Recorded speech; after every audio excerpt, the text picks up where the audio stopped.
Pour ce qui est de l'avenir, il ne s'agit pas de le prévoir, mais de le rendre possible, disait Saint-Exupéry.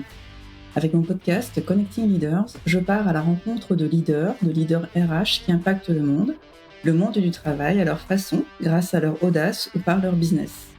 Bonjour, je suis Simonie Devecq. Aujourd'hui, des RH externalisés part-time, j'aide les dirigeants et RH à engager et fidéliser les équipes. Comment offrir la meilleure expérience collaborateur où chacun puisse s'épanouir et performer.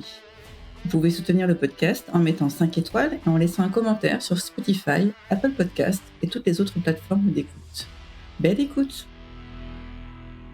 Aujourd'hui, je reçois Virginie Lucchini, partenaire au sein du fonds d'investissement Axeléo. Virginie est notamment responsable des sujets ESG. Nous sommes revenus précisément sur les enjeux d'ESG au sein des startups, mais aussi sur leur BSPCE ESG, ces options adossées sur des critères ESG.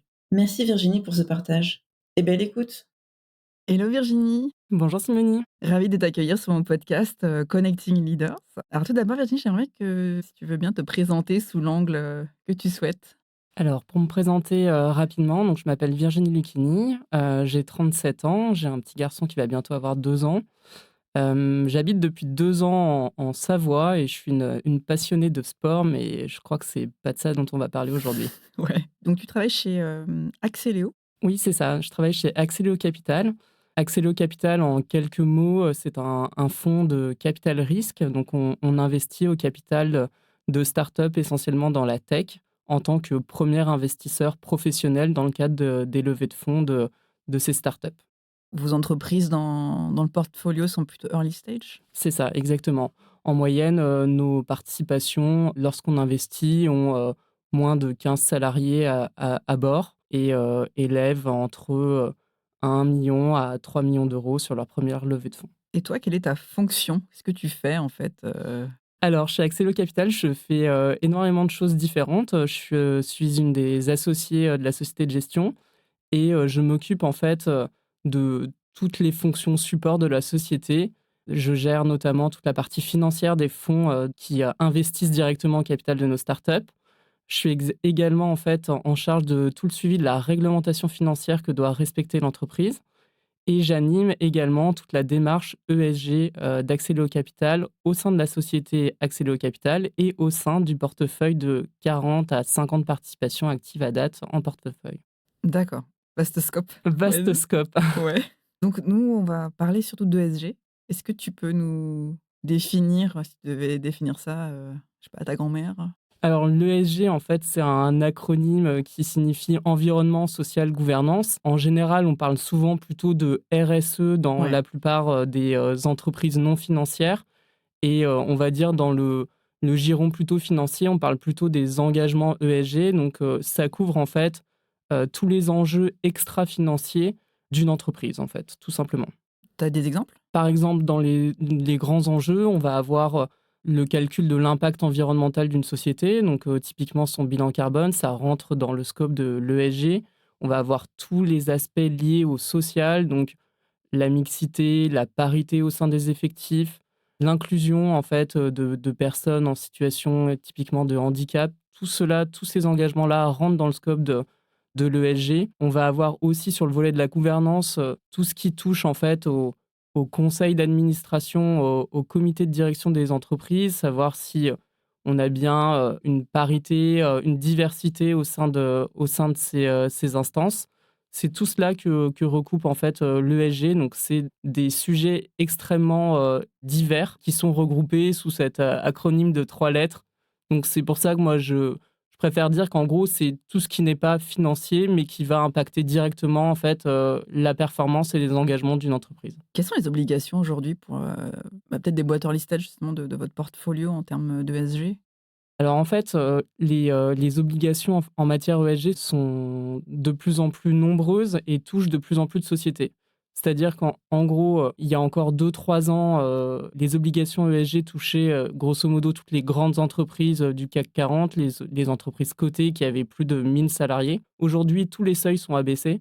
Alors, les seuils paraissent encore assez élevés pour nos startups puisque les seuils sont, à partir de 250 salariés. Mais 250 salariés, ça arrive rapidement pour des sociétés en hypercroissance Et finalement, nos startups à nous, early stage, sont quand même touchées par voie indirecte, puisque nous-mêmes, investisseurs financiers, avons énormément d'obligations qui nous viennent également de nos propres investisseurs. Donc c'est vraiment, j'ai envie de dire, des obligations en chaîne où tout cela ruisselle et redescend in fine au niveau de startups, y compris très early.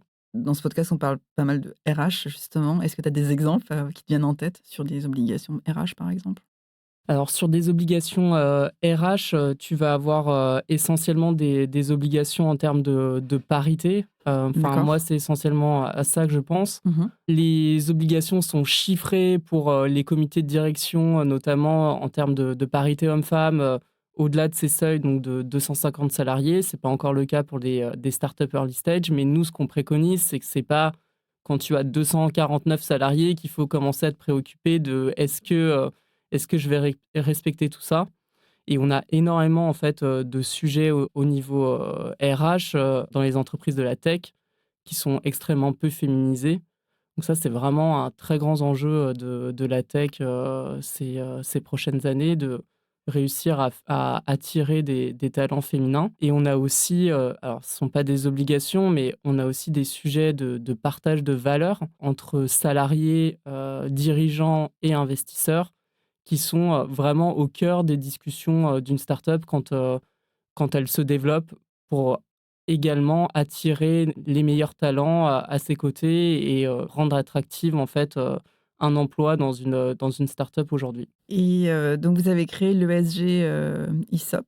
Est-ce que tu peux revenir sur ces, Oui, bien sûr. concepts et Ouais, acronymes pour, tout à ceux qui fait. sont pas Alors, forcément aguerris?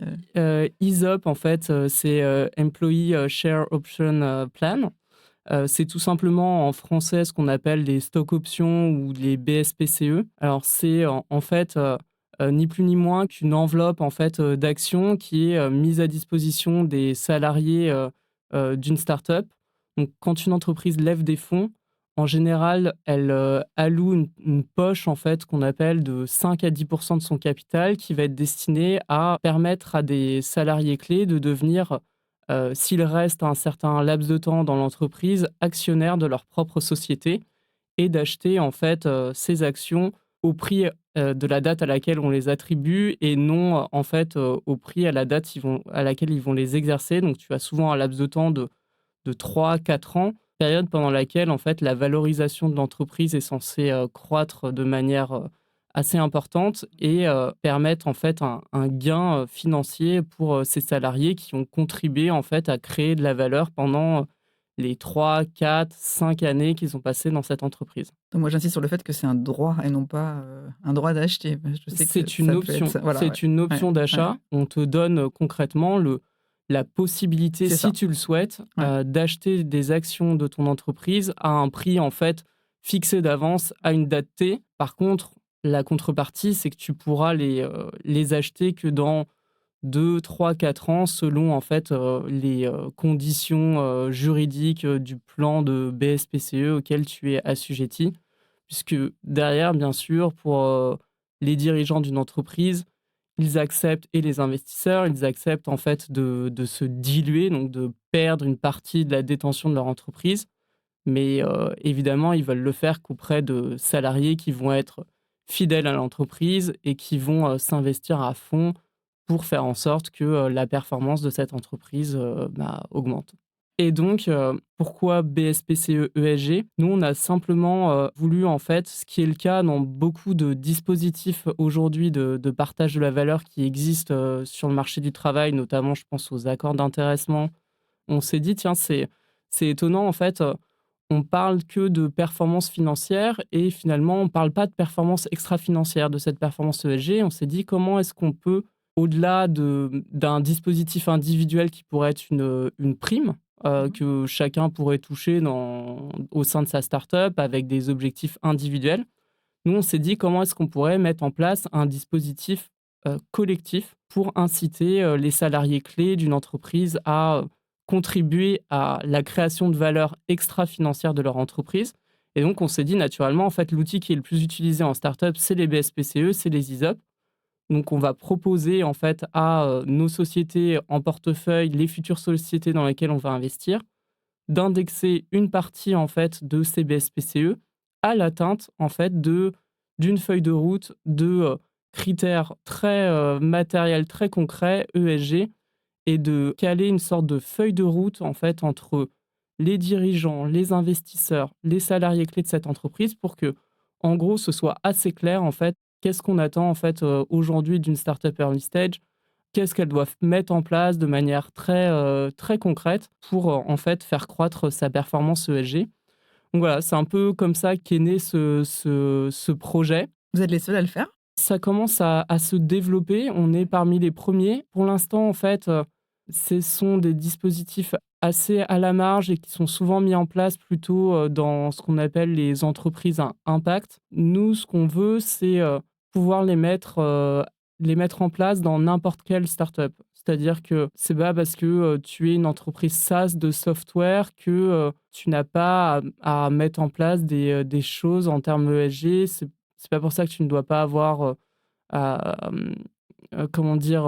L'ambition de faire un bilan carbone, une fois que tu as dépassé un certain seuil de salariés, que tu ne dois pas, faire attention à la parité homme-femme. Enfin, pour nous, c'est des enjeux, en fait, qui matchent, en fait, avec n'importe quelle société, quel que soit son secteur d'activité. Ça ne doit pas être un dispositif qui est juste à la main d'entreprises qui sont, plutôt, dans l'économie sociale et solidaire, qui, ont un impact environnemental direct. Non, pour nous, ça doit être un outil qui doit être mis à disposition de n'importe quelle Toute entreprise. entreprise, en fait, ouais, ouais. Donc là, vous avez commencé à le mettre, Là, on commence les premières discussions avec, d'accord. certains dirigeants d'entreprises. Alors, sur le portefeuille existant, souvent ces plans, sur le plan juridique, hein, ces plans de BSPCE ont une certaine durée, donc tu peux pas du jour au lendemain dire: «Ah bah, maintenant, je vais mettre, des critères ESG en plus». Enfin, c'est assez complexe. Mais du Donc coup, pour les nouveaux, peut-être? Est-ce que Et pour les du coup, nouveaux? Ouais. l'objectif, c'est de mettre en place ce dispositif pour les nouveaux plans pour nos participations actives et aussi pour nos futures participations ou les participations qui sont toutes jeunes, qui n'ont pas encore attribué, leur Oui. première BSPCE, de pouvoir, en fait, initier le dialogue sur ces sujets. On a déjà, quelques retours, on a pas mal de fondateurs qui sont assez engagés sur le sujet, qui trouvent que c'est très intéressant. Pas forcément des startups, enfin, dans l'écologie ou ce genre Non, pas de du pas tout. Bah, forcément, ouais. typiquement, tu vois, j'ai parlé récemment à un founders dans la cybersécurité, donc ça a vraiment rien à voir, qui est très engagé sur ce sujet, qui trouve le projet hyper intéressant. Les premiers retours sont plutôt positifs. Ensuite, ce qu'il va falloir, entre guillemets, bien expliquer. L'objectif, hein, c'est pas de rajouter, des couches de contraintes, hein, et de faire en sorte que ces BSPCE, ne soient jamais exerçables. C'est pas du tout ça l'objectif. Donc il y a un peu de pédagogie, j'ai envie de Ouais, dire, à faire, ouais. de la part des fondateurs auprès de leurs salariés, de leur dire qu'en fait non, l'objectif, c'est de les amener, en fait, à s'engager eux aussi de manière concrète pour qu'ils, s'approprient, hein, cette feuille de route, hein. Il ne Ouais. s'agit pas de critères, en fait, qu'on aurait, nous, gravés dans le marbre, accès au capital, et qui, seraient, ouais, enfin, complètement, Inatteignable ou inatteignables, voilà, et ouais. cetera. Non, non, c'est pas du tout ça l'objectif. Mais donc il y a cet effort quand même de pédagogie à faire. On sait, il va falloir que ça prenne peut-être un peu de temps. Donc voilà, enfin, typiquement, ce dirigeant me disait: «Moi, je vais peut-être, en fait, plutôt que de manière individuelle au recrutement, prévoir ce type de dispositif, plutôt en faire un peu à l'image d'un accord d'intéressement, une attribution un peu, plus globale auprès de mes salariés qui sont déjà là depuis, quelques mois, et de leur dire, grosso modo, que c'est presque quelque chose en plus». Voilà, enfin, d'en faire plutôt quelque chose de positif, plutôt que, couche de contraintes supplémentaires. C'est vraiment pas ça l'objectif. L'objectif, c'est vraiment de dire qu'aujourd'hui, la valeur d'une entreprise, elle est certes financière, elle est business, mais elle est aussi, extra-financière, et de dire que, il faut que chacun, contribue, en fait, à la création de cette valeur. D'accord. Est-ce que nous, les DRH, ou les populations RH, on a un rôle à jouer là-dedans peut-être pour vous soutenir dans votre démarche? Bien sûr, ouais, je pense que c'est essentiel que, quand il y a un RH, qui Oui. s'approprie, ce sujet, ça peut être souvent Alors, au démarrage des startups, hein, c'est souvent les founders, hein, qui ont ce rôle-là. Après, ça va être un RH ou un CFO de bien comprendre ce dispositif, d'en faire quelque chose comme je le disais, hein, de positif et aussi vecteur de lien entre les salariés, puisque voilà, quand tu vas te dire, tiens, dans la feuille de route, il faut que j'atteigne, par exemple, un taux de parité homme-femme 40%. Si je suis un directeur commercial et que j'ai des recrutements à faire, en fait, je vais peut-être, si j'ai en fait ce chiffre bien en tête, je vais peut-être être plus sensible et plus à même en fait de prendre ça en compte dans mon processus de recrutement Ouais, que si en gros c'est assez flou, ouais, enfin je ne sais pas vraiment ce qu'on attend de moi sur ces points ou par exemple, si on me dit, il faut réaliser le bilan carbone de l'entreprise, ça peut permettre aussi on a eu, le cas en fait dans des sociétés du portefeuille, l'occasion en fait de faire travailler, des gens en fait d'équipes, différentes sur un projet transverse et de faire en sorte en fait qu'elles portent ce projet au niveau de l'entreprise. L'objectif c'est vraiment ça, c'est que ça ruisselle en fait au sein de tous les salariés de l'entreprise et que finalement ce soit presque eux qui soient moteurs et le garde-fou, vis-à-vis des dirigeants de dire: «Eh oh, en fait, moi, mes BSPCE, ESG, j'aimerais bien qu'ils soient exerçables, quand, je serai en droit de les exercer donc ouais, il faut agir, il faut mettre en place des choses et ouais, allons-y, quoi». ouais, ouais. Ouais, ouais, je pense que c'est pas que les founders, hein. Enfin, effectivement, ouais, ça je pense que le rôle aussi, important, c'est aussi des CFO, des directeurs financiers également, des RH, je pense. Ouais, De ouais, de tout, ouais, de ouais, tous toutes les les fonctions salariés clés, finalement. en fait, hein, tout le monde a son rôle à jouer là-dessus, c'est pas du tout, un sujet, en fait, pour le coup, c'est pas un sujet de financier, enfin, Ouais, pas que, en pas tout que, cas. ouais, ouais, pas que, Donc ouais. on parle beaucoup de reporting et cetera sur le plan ESG, mais l'objectif, c'est vraiment ça, c'est de sortir des obligations pures de reporting de chiffres et de vraiment passer à l'action et de mettre en place cette feuille de route qui, en fait, sera, un engagement, contractuel, en fait, Ouais, finalement, de l'entreprise, d'atteindre certains, milestones, enfin, sur le plan, environnemental, social, gouvernance, à chaque entreprise, de, lister, ses critères, ses ambitions. Nous, on a, travaillé sur un livre blanc qu'on a mis à disposition, sur notre site internet, d'une liste, en fait, de 10 critères qui, pour nous, nous semblent, cohérents, pertinents pour n'importe quelle startup early stage. donc c'est accessible, hein, je veux dire, c'est Ah oui, pour tout le oui, monde, c'est, OK, grand public, c'est sur OK, notre site internet, OK. l'objectif, c'est justement que ce projet-là, il reste pas chez Axelio Capital. Je On a remettrai le lien du coup, dans voilà, ouais, l'épisode, ouais, ouais. avec grand plaisir. Non, donc l'objectif, en fait, c'était pour nous de dire, en fait, pour des entreprises qui ne savent pas par où commencer, qui se disent: «Ah, ça me paraît très abstrait, qu'est-ce qu'on attend de moi?» Nous, on s'est posé sur 10 critères qui nous paraissent, cohérents. On part du principe que pour qu'une entreprise, entre guillemets, «soit éligible à l'exercice de ces BSPCE», il faudrait qu'elle s'engage, enfin, qu'elle ait atteint, en fait, au moins la moitié, en fait, de ces 10 indicateurs D'accord. et charge au board, en fait, de bien suivre, en fait, l'atteinte de ces objectifs. Donc, on veut aussi, remettre un cadre de dialogue vraiment très clair et engager vraiment tous les acteurs de la chaîne, que ce soit les dirigeants, les salariés clés et aussi les actionnaires, pour leur dire: «Mais en fait, vous êtes tous garants finalement, du bon respect, en fait, des engagements, en fait, que va prendre une entreprise». Si tu avais un dernier conseil justement pour les, founders qui voudraient mettre ça en place, ce serait quoi? Bah, ce serait vraiment en fait de s'approprier le sujet parce qu'en fait, finalement, c'est ni plus ni moins qu'un outil, hein, à leur disposition. J'ai pas vraiment de conseils, mais je pense que c'est vraiment le but, c'est de vraiment voir ça comme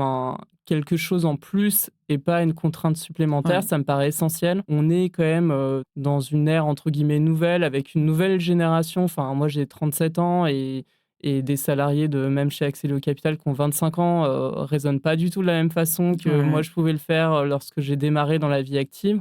Aujourd'hui, on est sur une génération, qui s'engage, qui ouais. veut être dans une entreprise engagée. Moi, c'est plutôt comme ça, en fait, que je voudrais, que le sujet soit pris en main.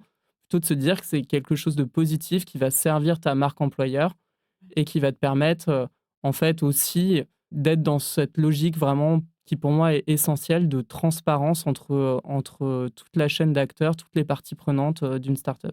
OK, génial. Merci beaucoup Virginie pour ton partage, hyper intéressant. Merci beaucoup Simonie, à bientôt. Au revoir. Merci d'avoir écouté cet épisode de Connecting Leaders. Si vous avez aimé cet épisode, vous pouvez soutenir le podcast en vous abonnant sur votre plateforme d'écoute ou en le partageant autour de vous, ou encore en laissant un commentaire sur Apple Podcasts. Merci et à très vite.